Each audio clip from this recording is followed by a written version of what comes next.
BPSC में पूछे गए आधुनिक भारत से प्रश्न का आज सीरीज का तीसरा पार्ट है।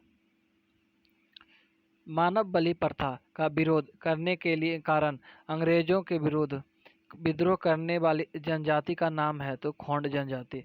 खोंड जनजाति के लोग तमिलनाडु से लेकर बंगाल और मध्य भारत तक फैले विस्तृत पहाड़ी क्षेत्रों में रहते थे और पहाड़ी क्षेत्रों होने के कारण वे वस्तुतः स्वतंत्र थे। इन्होंने 1837 से 1856 ईस्वी तक अंग्रेजों के विरोध विद्रोह किया। इस आंदोलन का नेतृत्व युवा राजा के नाम पर चक्र बिसोई ने किया। विद्रोह का मुख्य कारण ब्रिटिश सरकार द्वारा मानव बलि यानी मरिया को प्रतिबंध करने के प्रयास, अंग्रेजों द्वारा नए करों का करारोपण और अनेक क्षेत्रों में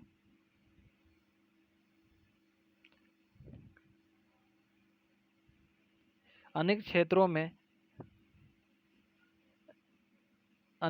में जमींदारों तथा साहूकारों को प्रवेश से संबंधित थे, जिनके कारण आदिवासियों ने अनेक कष्टों का सामना करना पड़ा।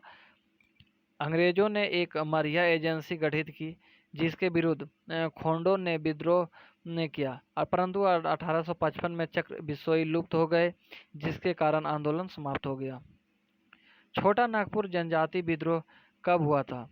तो छोटा नागपुर जनजाति विद्रोह का नाम कोई विद्रोह नहीं हुआ, फिर भी इस क्षेत्र में हुए विद्रोह एक लंबी श्रृंखला है जिसे अलग अलग नामों से जाना जाता है।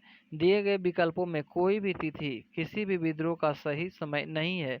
इस क्षेत्र में हुए कोल विद्रोह 1831 से 36 में हुआ, संथाल विद्रोह 1855 से 56 में हुआ, मुंडा विद्रोह 1899 में हुआ, अतः विकल्प सही नहीं है।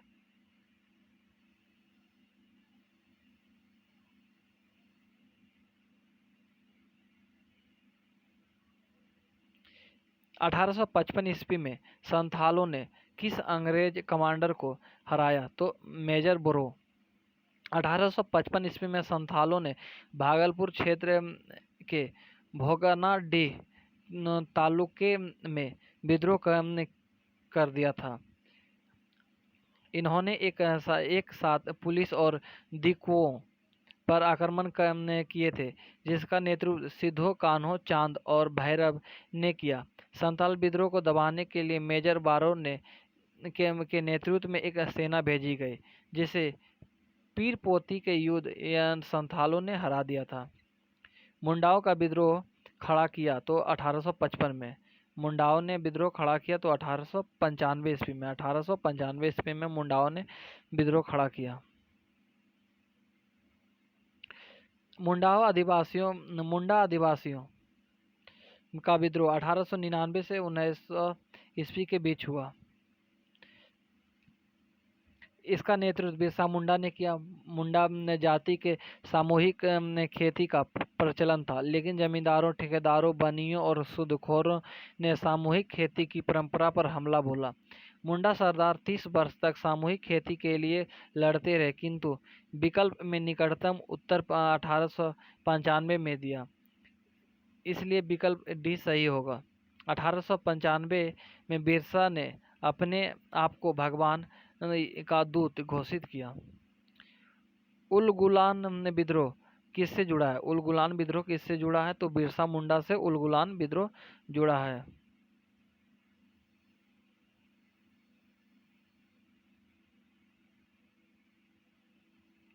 मुंडा विद्रोह उलगुलान महान हलचल के नाम से जाना गया।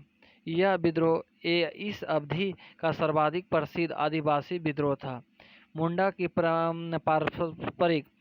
पारस्परिक भूमि व्यवस्था खूंट कट्टी और मुंडारी का जमींदारी या व्यक्तिगत भूस्वामी वाली भूमि व्यवस्था में परिवर्तन के विरुद्ध मुंडा विद्रोह की शुरुआत हुई, लेकिन कालांतर में बिरसा ने इसे धार्मिक राजनीतिक आंदोलन के रूप में प्रदान किया।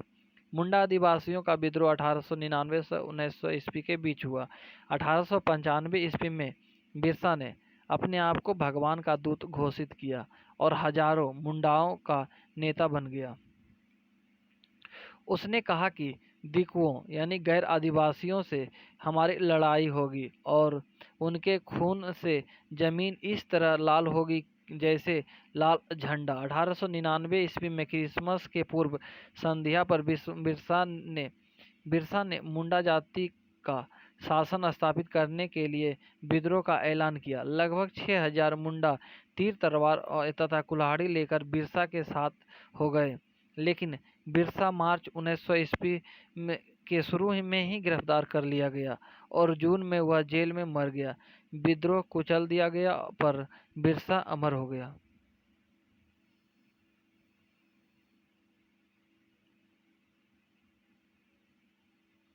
बिरसा मुंडा का कार्य क्षेत्र कौन सा था? तो रांची। बिरसा मुंडा का कार्यक्षेत्र रांची से लेकर भागलपुर तक था।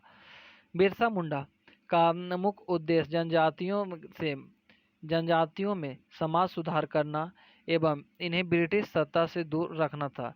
बिरसा ने अनेक देवताओं यानी बोंगा की पूजा को छोड़कर अपने अनुयायियों से एक ईश्वर यानी सिंह बोंगा की पूजा करने का आह्वान किया। मुंडा विद्रोह को दबाने के लिए ब्रिटिश सरकार ने सैनिक शक्ति का प्रयोग किया। 1899 से 1900 ईस्वी की मुंडा क्रांति का नेता कौन था? तो बिरसा मुंडा।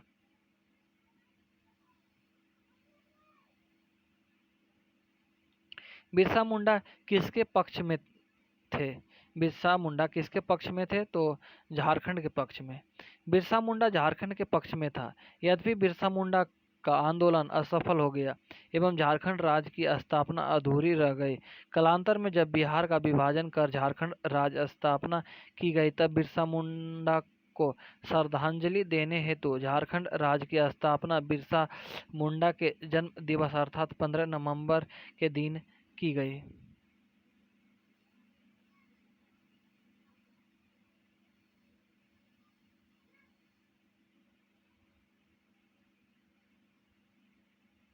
हौज विद्रोह हुआ तो 1820-21 में हौज विद्रोह हुआ। हौज विद्रोह 1820-21 ईस्वी में हुआ जिसका केंद्र संथाल परगना था। किस स्थान पर आदिवासियों ने अंग्रेजों के खिलाफ विद्रोह किया? किस स्थान पर आदिवासियों ने अंग्रेजों के खिलाफ विद्रोह किया? तो इसका आंसर उपयुक्त में से कोई नहीं या उपयुक्त में से एक से अधिक होगा। कैसे कि छोटा नागपुर की हो मुंडा जनजातियों ने 1820 से 22 ईस्वी तथा पुनः 1831 ईस्वी में ब्रिटिश सेनाओं की चुनौती दी थी। इस क्षेत्र में इस कारण 1837 ईस्वी में अशांति व्याप्त रही। सिंध की जनजाति ने भी लगातार अंग्रेजों के विरुद्ध विद्रोह किया था।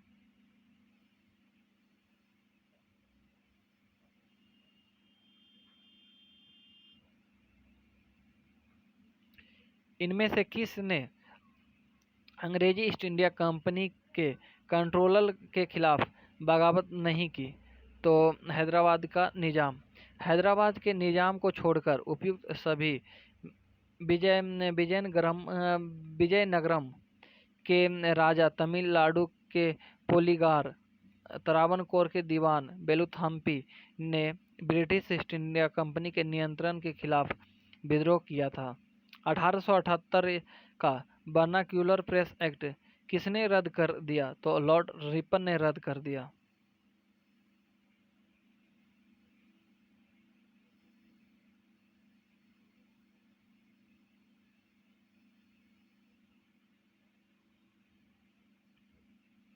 लॉर्ड रिपन ने 1882 ईस्वी में वर्नाक्यूलर प्रेस एक्ट को रद्द कर दिया और भारतीय भाषाओं के समाचार पत्रों को अंग्रेजी भाषा के समाचार पत्रों के समान ही स्वतंत्रता दे दी।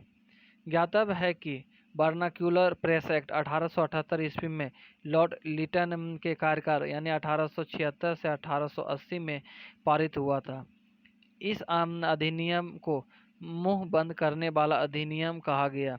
इस अधिनियम का सबसे घिनौना पक्ष यह था कि इसके अनुसार देसी भाषा तथा अंग्रेजी भाषा के समाचार पत्रों में भेदभाव किया गया और इसमें अपराधी को अपील करने का अधिकार नहीं था। इस एक्ट द्वारा जिला मजिस्ट्रेट को यह अधिकार था कि वह किसी भी भारतीय भाषा के समाचार पत्र पर बॉन्ड पेपर पर हस्ताक्षर करवा ले कि वह कोई भी ऐसी सामग्री नहीं छापेगा जो सरकार के विरोध हो।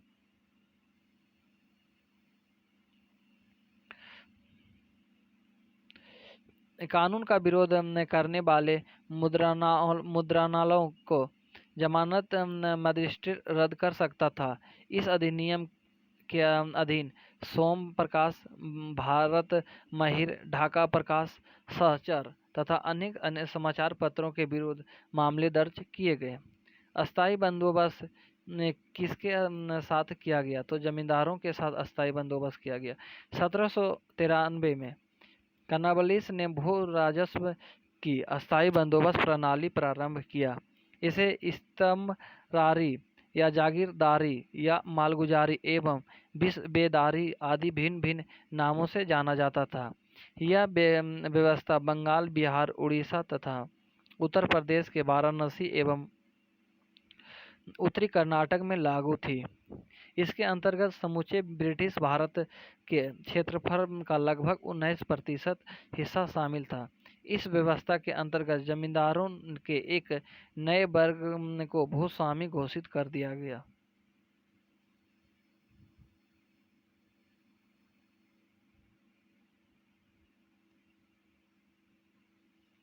जिसे भूमि के लगान का 10/11 भाग कंपनी को देना था तथा 1/11 भाग अपनी सेवाओं के लिए अपने पास रखना था। अस्थायी बंदोबस्त के अंतर्गत जमींदार छोटे पूंजीपति थे। बिहार में परमानेंट सेटिलमेंट लागू करने का कारण था जमींदारों के लिए जमीन पर वंश परंपरागत अधिकार को स्वेच्छा से हस्तांतरित करने का अधिकार। लॉर्ड कर्नवालिस के समय भू राजस्व व्यवस्था आरंभ में 10 वर्षीय व्यवस्था के रूप में 1790 ईस्वी में लागू की गई थी, जो 22 मार्च 1793 को परमानेंट सेटलमेंट यानी अस्थायी बंदोबस्त के रूप में स्थापित हुई। इस व्यवस्था को बिहार में लागू करने के कारण जमींदारों के लिए जमीन पर वंश परंपरागत अधिकारों को स्वेच्छा से हस्तांतरित करना तथा मूल कारण कंपनी के लिए भू राजस्व की निश्चित राशि तय करना था।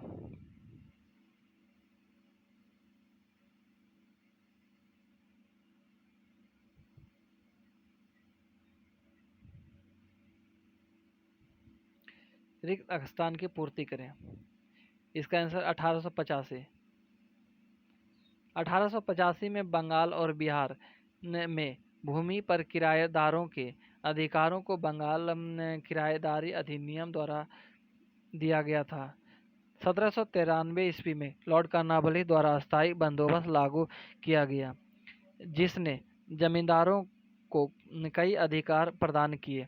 19वीं शताब्दी तक आते आते भूमि की मांग बढ़ने लगी और भूमि मालिकों ने किराए में बढ़ोतरी की। यह समय किसानों के विद्रोह का था। इसी बीच बंगाल सरकार ने बंगाल एवं बिहार के बंगाल किराएदार अधिनियम 1885 को लागू किए, जिसमें भूमि मालिकों यानी जमींदारों और किराएदारों के अधिकार को परिभाषित किया गया। सत्यप्रकाश की रचना किसने की? तो स्वामी दयानंद सरस्वती ने सत्यप्रकाश की रचना की।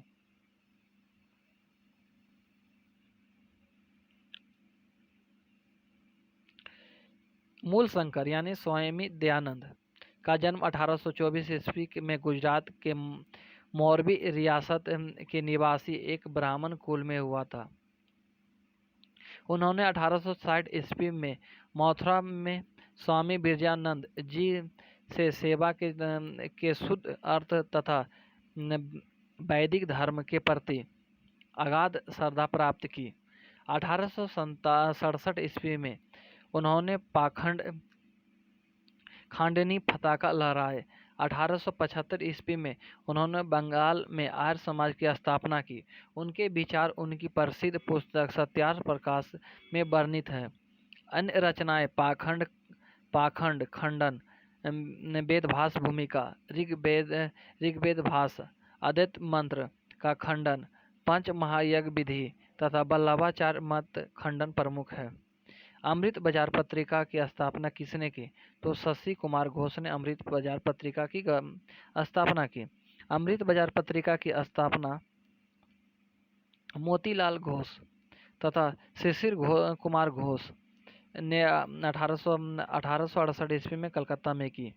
प्रारंभ में यह बंगाली भाषा में प्रकाशित होती थी। 1878 ईस्वी में देसी भाषा प्रेस अधिनियम से बचने के लिए रातों रात अंग्रेजी भाषा में रूपांतरित हो गई।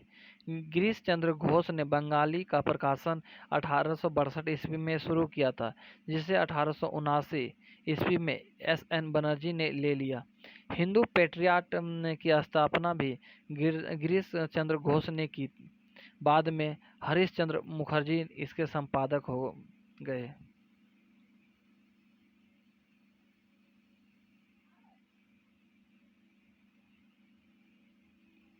निम्नलिखित अखबारों में से कौन मुख्यतः उदारवादी की नीतियों का प्रचारक था? तो लीडर।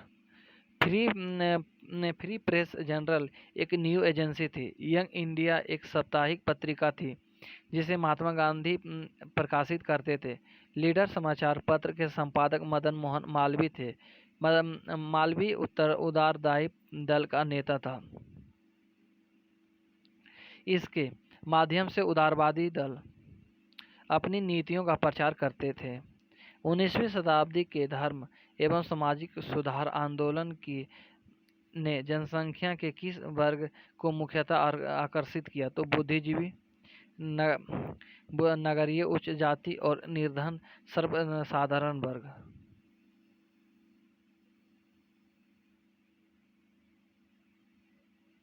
19वीं सदी के धार्मिक एवं सामाजिक सुधार आंदोलन का भारत के इतिहास में विशेष स्थान है।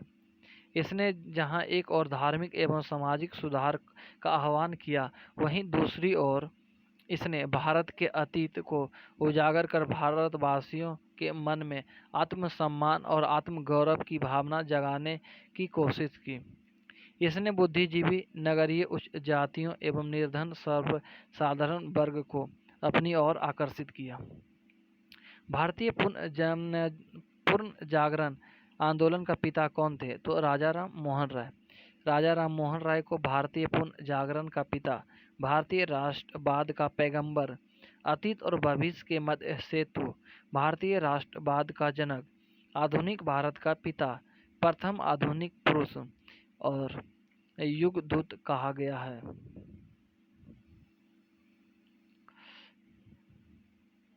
निम्नलिखित में से कौन आत्मीय सभा के संस्थापक थे? तो राजा राम मोहन राय। हिंदू धर्म के एकेश्वरवादी मत का प्रचार करने के लिए 1815 ईस्वी में राजा राम मोहन राय ने अपने युवा समर्थकों के सहयोग से आत्मीय सभा की स्थापना की। उन्होंने मूर्ति पूजा की आलोचना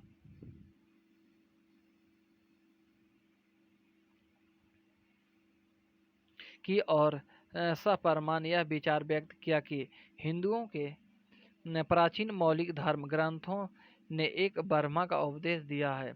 इसके समर्थन में उन्होंने वेदों के 5 मुख्य उपनिषदों का बांग्ला भाषा में अनुवाद किया।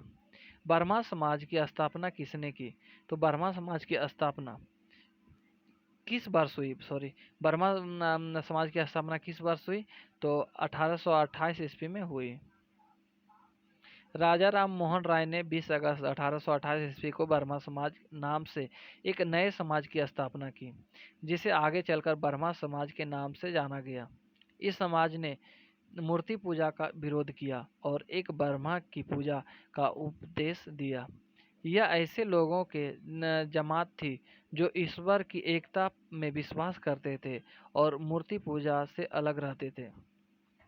इस नवीन धर्म में सामाजिक रीति रिवाजों एवं धार्मिक कर्म कांडों के लिए कोई स्थान नहीं था।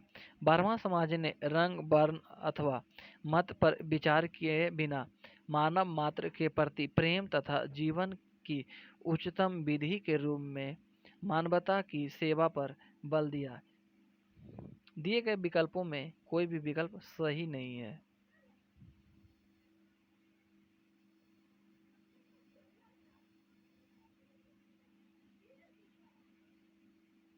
राजा राम मोहन राय द्वारा ब्रह्मा समाज की स्थापना कब की गई? तो ब्रह्मा समाज की स्थापना 1828 में की गई।